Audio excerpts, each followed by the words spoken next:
mimi ningelipenda nitumie fursa hii adhimu kwa kuongea mambo machache. Sehemu ya kwanza, ningeliwaombeni nyote mliomo humu tunyooshe mikono yetu juu, wanamume kwa wanawake, tunyooshe mikono yetu juu. Halafu mtanifuata katika haya nitakayoyasema. Ndoa sio ukatili. Ndoa sio ukatili. Ndoa sio kupigana. Ndoa sio manyanyaso. Ndoa sio kutengana. Ndoa sio kutenzana nguvu. Ndoa sio matusi. Ndoa sio kashfa. Ndoa ni furaha. Ndoa ni kusaidiana. Ndoa ni kujaliana. Ndoa ni kuthaminiana. Ndoa ni kusikilizana. Ndoa ni kusaidiana. Nimeanza kwa kusema haya. Ndugu zangu, leo kuna swala linaloitwa ukatili wa kijinsia. Ukienda pale dawati la jinsia au kwa afisa ustawi wa jamii wa halmashauri, kama kuna kesi zinazohusu ndoa, katika kesi 100 basi za Waislamu ni kesi 95. Lakini katika ndoa 100 zinazofungwa za Waislamu, baada ya miezi 2 au 3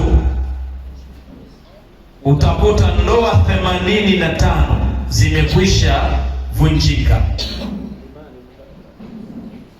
Kama kuna kesi za mauaji, ukatili wa mauaji, mume kumuua mke au mke kumuua mume, kama kuna kesi 10 basi utakutana na kesi 7 ni za Waislamu. Sasa nini sababu yake? Sababu yake ni kwamba tuna wimbi kubwa la Waislamu wanaoingia katika ndoa lakini hawajui umuhimu wa ndoa yenyewe, wawe ni wanamume au wanawake.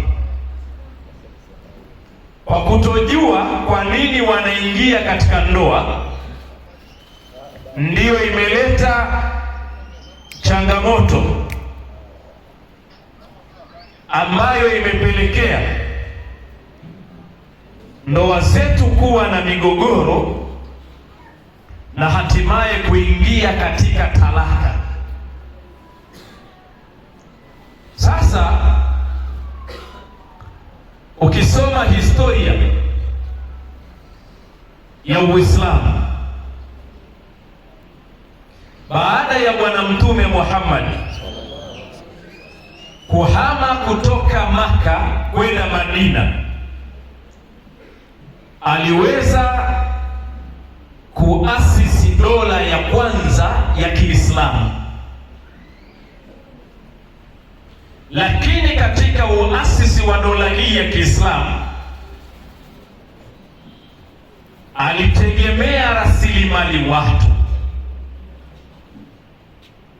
na baada ya Uislamu kuwa unatanuka kwenda katika maeneo mengine nje ya Madina na kupatikana wimbi kubwa la watu wanaojiunga na Uislamu ndivyo ambavyo mahitaji ya watu katika ufahamu wa sheria za Kiislamu yaliongezeka.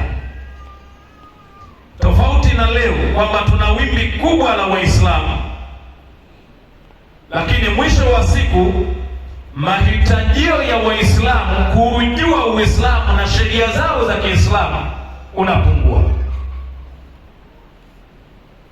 Na nyinyi ni mashahidi kwamba wakati wazee wetu wanapambana kuijua dini ya Mwenyezi Mungu, Uislamu ulikuwa na heshima, ulikuwa na hadhi ya pekee. Lakini leo pamoja na elimu kutanuka na watu wengi kujinasibu kwamba ni Waislamu, lakini ile hadhi haiendani na wingi ambao tulionao. Sasa katika zama hizi za Bwana Mtume Muhammad, Uislamu ulihitajia rasilimali watu, ikawa ni kimbilio la watu. Bwana Mtume Muhammad aliandika waraka maalum ambao amewatawalisha katika maeneo haya, akiwaambia alimu rijalikum suratul Maida, wafundisheni wanaume wenu suratul Maida, waalimu nisaikum surat an-Nur, na muwafundishe wake zenu na wanawake zenu surati an-Nur. Masahaba wakaifanya shughuli hiyo, lakini zilipokuja zama za Sayyiduna Abu Bakar as-Siddiq radhiyallahu anhu, na yeye pia akakazia pale alipoishia Bwana Mtume Muhammad sallallahu alayhi wasallam, akawaambia alimu rijalikum suratul Maida wa suratul Ahzab, wafundisheni wanaume wenu suratul Maida na suratul Ahzab. Lakini waalimu nisaikum suratul Nisa'i wa suratul Nur, na mwafundishe wanawake zenu suratu an-Nisa'i wa suratul Nur. Kwa nini? Kwa sababu wimbi la watu linapoongezeka katika jamii ya Kiislamu linahitajia ufahamu juu ya sheria zao, iwe ni mwongozo katika maisha yao ya ndoa, iwe ni mwongozo katika miamalati yao, iwe ni miongozo ambayo itakayosababisha kuhifadhi tabia zao. Laiti kama hawatojua majukumu yao, hawatojua umuhimu wa sheria zao, hawatojua majukumu yao, maana yake ni kwamba watakuwa wanaathiriwa zaidi na sheria zingine na tamaduni zingine na tabia zingine, kama ambavyo leo tulivyoathiriwa kwa sababu ya kuacha mihimili katika dini yetu ambayo ni sunna za Bwana Mtume Muhammad sallallahu alayhi wasallam, pamoja na mafundisho na maamrisho ya Mwenyezi Mungu subhanahu wa ta'ala. Sasa ndoa zetu nyingi zinavunjika kwa sababu gani?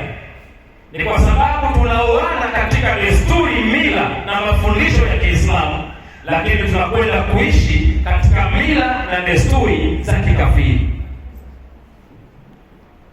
Ndio maana leo kiwanda hiki ambacho tunakitengeneza kwa ajili ya kuja kutengeneza rasilimali watu bora ambao watakaosimamia misingi ya maamrisho ya Mwenyezi Mungu na mafundisho ya Bwana Mtume Muhammad, leo ndio kiwanda kinachozalisha watu mafedhuli, watu mafisadi, watu wasiokuwa na maadili, watu ambao wanashiriki katika mambo ya mmomonyoko wa maadili.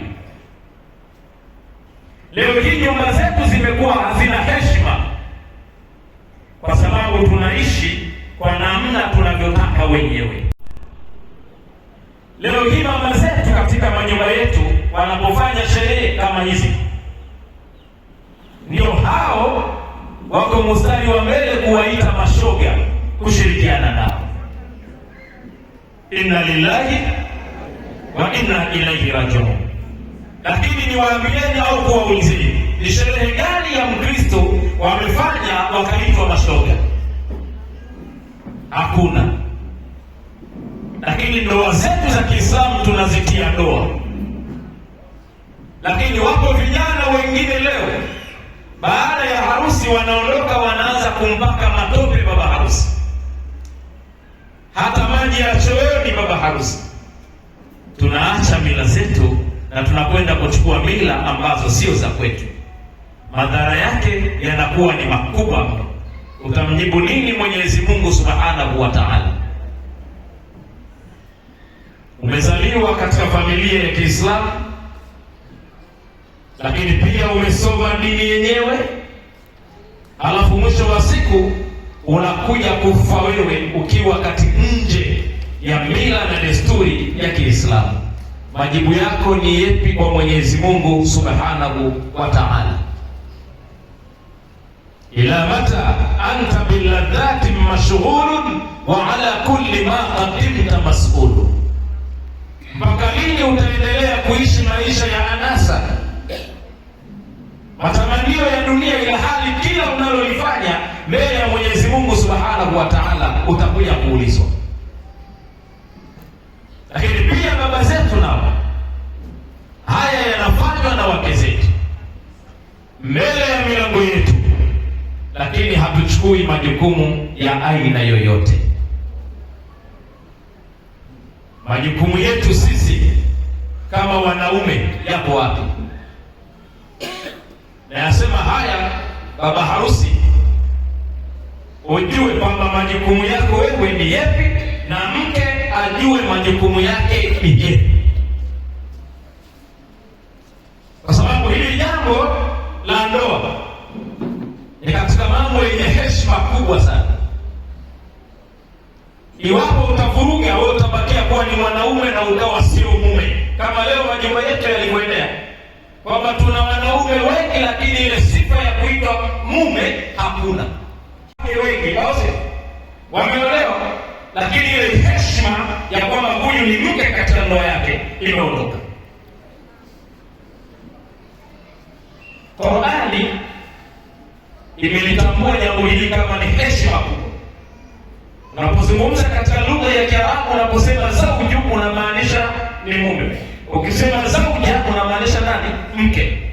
Lakini katika lugha ya Qur'ani ambayo ndio sheria, hakuna neno zauju wala zauja, kuna neno zauju peke yake, kwa kumaanisha kwamba ni heshima ambayo anashirikiana mwanamume na mwanamke kwa pamoja.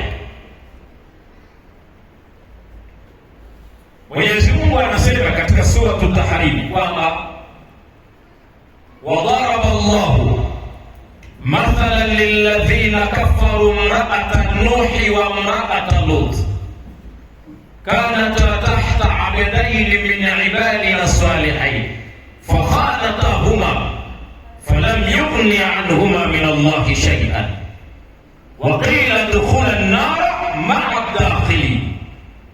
Na tukapiga mfano kwa wale ambao waliomkufuru Mwenyezi Mungu Subhanahu wa Ta'ala, mwanamke wa Nuhi na mwanamke wa Lut. Nabiullahi Nuh alikuwa ni nabii wa Mwenyezi Mungu, Sayyidina Lut naye alikuwa ni nabii wa Mwenyezi Mungu, ila wake zao kwa kuwa walikuwa wanaishi katika ndoa ile hali ni mafasiki, wanashiriki katika mambo ambayo yanamwasi Mwenyezi Mungu Subhanahu wa Ta'ala, wakapata heshima ya kuitwa mwanamke na hawakupata heshima ya kuitwa nani? Mke wa Nuh au mke wa nani? Wa Lut. Itakiwa ije zawju Nuh wa zawju Lut, lakini ikaja mraata Nuh wa mraata Lut. Maana yake unaweza ukawa na mke leo umeoa, lakini mwisho wa siku mke wako akawa hakusikii fetuli, anafanya mambo ya kumwasi Mwenyezi Mungu Subhanahu wa Ta'ala na Bwana Mtume Muhammad sallallahu alaihi wasallam. Ile heshima ya kwamba ni ni mke wako itaondoka, atakuwa ni mwanamke wa fulani, sio mke wa fulani. Lakini pia wadaraba Allahu mathalan lilladhina amanu imra'ata fir'aun idh qalat rabbi ibni li 'indaka baytan fil janna wa najini min fir'auna wa 'amali wa najini min alqawmi adh-dhalimin. Na Mwenyezi Mungu akatolea mfano kwa mwanamke wa Firauni ambaye alikuwa ni mwamini, lakini hakuitwa mke wa Firauni. Kwa sababu gani? Sababu Firauni alikuwa ni asi, mtu fedhuli, muuaji, mkatili. Kwa hiyo mke wake akaitwa gani? Akaitwa mwanamke, hata kama yeye alikuwa ni mwamini. Yale matendo yakamwondolea ile sifa ya kuitwa mke wa fulani. Kama ambavyo leo kuna wanawake wameolewa katika ndoa, wanafanya ibada nzuri, lakini mume hafanyi ibada. Mume fedhuli, mume fasiki, mume ni katili. Umhudumii mke wako au umheshimu mke wako, unamtukana mke wako, unamnyanyasa mke wako, yule ataitwa mwanamke wa nani? Wa fulani, na sio mke wa nani? Wa fulani. Kwa hiyo mwanamke ukatambua kwamba wewe umeolewa na mume akatambua kwamba mimi nimeoa, ndoa itakuwa na nini? Itakuwa na heshima, kwa sababu kila mmoja atachunga mipaka yake, atabeba majukumu yake. Sasa ikiwa kama wewe hautotambua kama umeoa na yeye akachukua nafasi ya kuona kwamba tumeoana, au sio, ndio inafanyaje? Naharibika. Kwamba akiamka zake asubuhi anaenda kutafuta, wewe mume umekaa unasubiri kitonga. Majukumu yake, mke ujue kwamba huyu ni mume amekuoa, na mume ujue kwamba majukumu ya mke wako yote kuanzia sasa, kama kule alikuwa na baba, alikuwa na mama, baba mdogo, baba mkubwa, shangazi, sijui dada, kaka, wote alikuwa akiwafuata kuwalilia haja, na mwisho wa siku leo ameachana nao akaja kwako, basi tambua wewe ndio unabeba dhamana ya wale wote, majukumu ya wale wote walikuwa nabeba.